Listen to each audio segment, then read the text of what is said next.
రాష్ట్ర ముఖ్యమంత్రిగా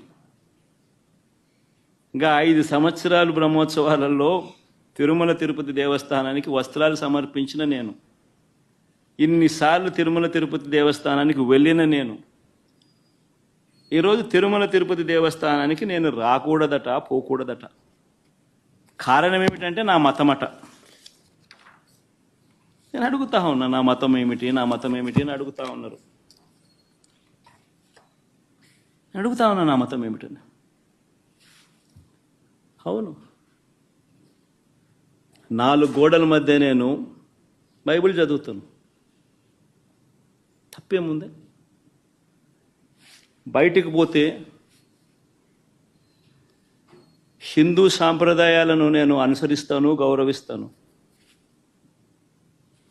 బయటికి పోతే ఇస్లాంను అనుసరిస్తాను, గౌరవిస్తాను.